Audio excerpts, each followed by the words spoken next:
Akin na yung astre ko. Huwag din na papasukin yung rumboy ha. Pag dumating yung pagkain. Ay, good evening po. Magandang gabi sa inyong lahat.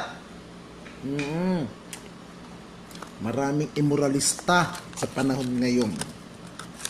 Makipaghalikan ka, masisilip ka. Naku po. Hindi naman pinilit ng Pangulo. Hindi naman hinaras ng Pangulong Duterte yung babae. Ang putang ina. Pero kumakareact yung mga immoralista, yung mga mapagpanggap na nakipaghalikan daw ang Pangulo. Ang sabi ni Kupal na congressman, dating congressman Teddy Casino, immoral daw ang Pangulong Duterte. Naku po. Immoral daw ang Pangulong Duterte. Sabi ni Teddy Casino na congressman, dating nangarap na maging senador ng Republika ng Pilipinas, pero natalo naman. Naku po. Sandali lang, makapagsindi muna ako ng sigarilyo. Naku. Sarap talagang maligan. Promise. Putang ina nyo. Ha? Ano? Sinasabi nyo, si Pangulong Duterte, immoral. Nako. Sandali lang ha. Nako po. Tangina. Hoy, pumunta ka nga ng 7-Eleven. Bilhan mo ko ng ganito. Alam mo yung 7-Eleven dyan. Lakad ka lang ha. Huwag kang maghahanap ng lalaking chuchupain mo ron ha. Mapagsasabihan kang immoralista ka. Nako. Alam niyo po ba galing ako sa Naga City? More than 1 week ako sa Naga City. Ibili mo ako ng ganito. Ano mga sinis mo dyan? Pukpuking kong ulo mo. Umayos kay Eugene ha. O ito, kuha mo ko. 100 lang. 100 lang. Ibili mo ako ng ano. Hoy, kulang panlalaki yan, Eugene ha. Kulang sa panlalaki yan. Okay, sige. Ganito, ang sinasabi ng mga, naku po, hindi ko malaman kung santo o ano, bastos daw si Pangulong Duterte. Oo, immoral daw, bad influence. Naku po, nakakita na naman kayo ng dito ka lang, huwag ka na sumama dyan kay Eugene. Walang kikidnap dyan. Ha? Itong sinasabi nila, immoral daw si Pangulong Duterte. Bastos daw, manyak. Teka! Ha? Teka! Paano naging manyak yung mama? Paano naging manyak si Duterte? Ha? Mga putang ina ninyo. Ha?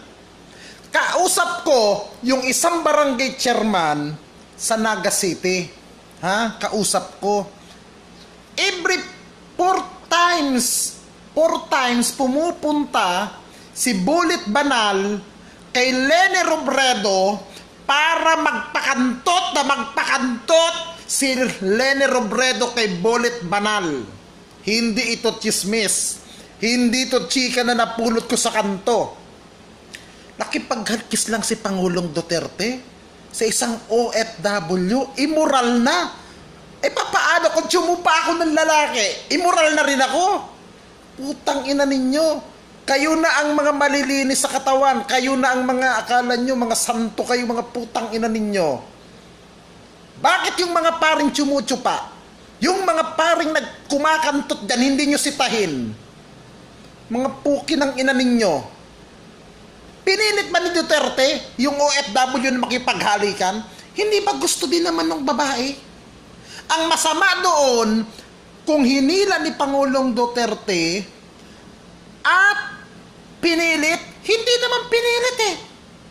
Gusto din po nung OFW. Hindi ba sinabi ng Pangulo, may bayad ang libro? Pero, sinong gusto ng libro, kiss na lang. Suminyas pa ang Pangulo. May nagtaasan ng kamay.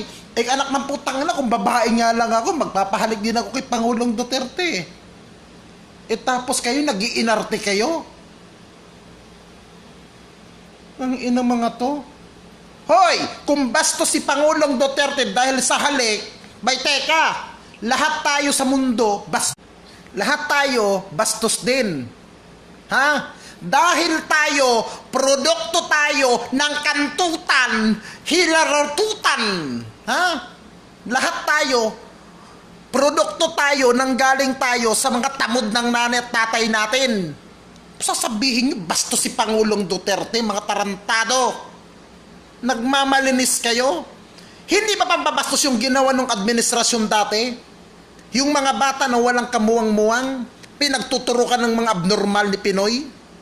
Tapos sasabihin nyo, bastos si Duterte. Yung ginagawa ni Dilima na nagpapakantot kay Ronnie Dayang, na may asawa, na amoy lupa na siya. Hindi ba kabastosan yun? Sasabihin nyo si Duterte bastos, nakipag-kiss lang doon sa isang OFW. Bastos na. Mga putang ina ninyo, akala nyo kung sino kayong malinis? Akala nyo kung sino kayong mga santong demonyo? Mga dakilang pakantutin din naman kayo, mga gugok. Mga puki ng inang mga to. Hoy, nung nasa Naga ako, ba't hindi nyo ako yariin, mga putang ina ninyo? Ha? Hindi ba nagpo-post pa ako na nasa Naga City ako? Ha? Hindi ba 4 times pumupunta si Bulit Banal?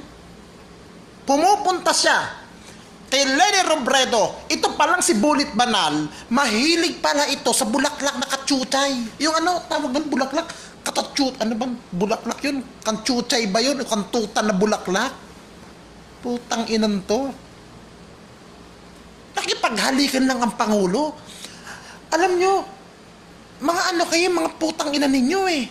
Maliit na isyu, pinalalaki ninyo. Gusto nyo nang pukulin ang pakulin ang administrasyon ni Duterte. Gusto nyo lang ipahiya siya. Dahil ang gusto nyo, kayo ang magaling, kayo ang sikat, kayo ang maitunay na malasakit. Mga putang ina ninyo, ilang taon ba kayo namuno sa gobyerno? Ha? May ginawa ba kayo? Ha? Ngayon, hindi na kayo makapurma, kayo mga putang ina ninyo. Sasabihin nyo kay Duterte, manyak. Ha?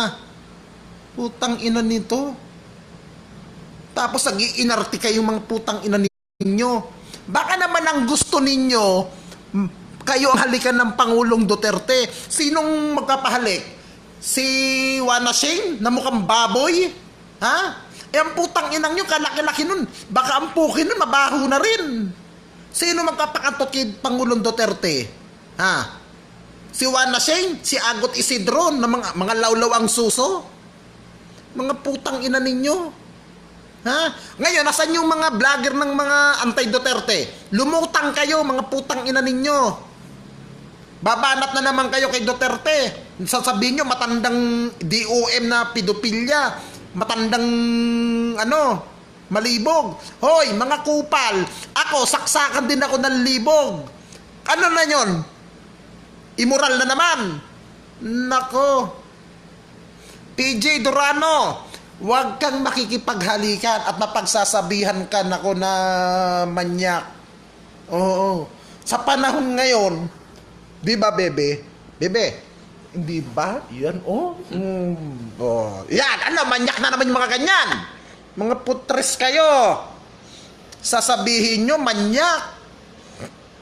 Nako, ibay, sa totoo lang, itong peke, itong bukos na vice presidente natin, matawagan ko nga si Leo Francis Marcos.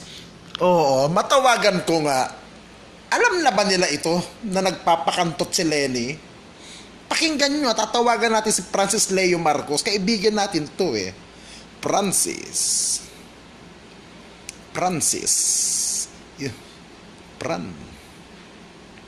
Naku, putang ina. Ako nananahimik ako nung ilang araw eh. Hindi ako nagla-live eh. Tanginang mga to. Wala talaga tong katinuan. Nakakita lang kayo ng konti ng naanuhan nyo na naman. Akala nyo.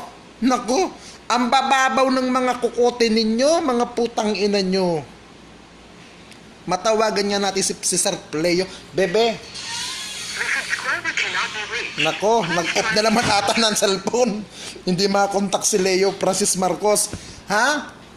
Hoy, Leni Robredo, ipaliwanag mo, si Bolit Banal may asawa. Ha? Kung sila man ay hiwalay na, hindi pa final yung annulment nila. Pero ikaw, nagpapakantot ka kay Bolit Banal na isa rin amoy lupang kagaya mo na ang lawlaw ng suso mo, dinidilaan ata ang tinggil mong putang ina mong babae ka. Akala mo, santa ka na. Putang ina mo. Ha? Kung sasabihin ninyo, bastos ang bunganga ko, bastos ang ibang mga vlogger ng Duterte, teka. Ha? Kayo lang ba ang may karapatan magsalita sa social media? Kayo lang ba ang marangal? Ano ang gusto ninyo? Ha? Pupurihin kayo, mga putang ina ninyo? Ano ang gusto ninyo? Bubulahan tayo? Ha? Ang gusto nyo pagpapaikot-ikutin kami? Ha? Hindi na uso ngayon yung magpasanto-santo. Mga putang ina ninyo. Ha? Bago nyo sabihin na si Pangulong Duterte ay ganon, ha? Tignan nyo muna mga sarili nyo. Ha? Kung kayo ba ay mga santo rin. Dahil kung santo kayo, santo rin ang ituturing ko sa inyo. Mas gusto ko pa ang isang leader na kagaya ni Duterte na mahilig magsabi ng putang ina kaysa naman doon sa isang leader na mahilig magrosaryo, mahilig magsimba, pero kademonyuhan naman ang ginagawa, mga putang ina ninyo. Kala nyo kung sino kayong mga santo-santitang mga ihod di puta kayo? Ha? Hoy, Leni Robredo, magbilang-bilang ka na ng araw mo. At yung poki mo, pag hindi ka na vice presidente, hindi ka nakakantutin ni Bolit Banal, gago.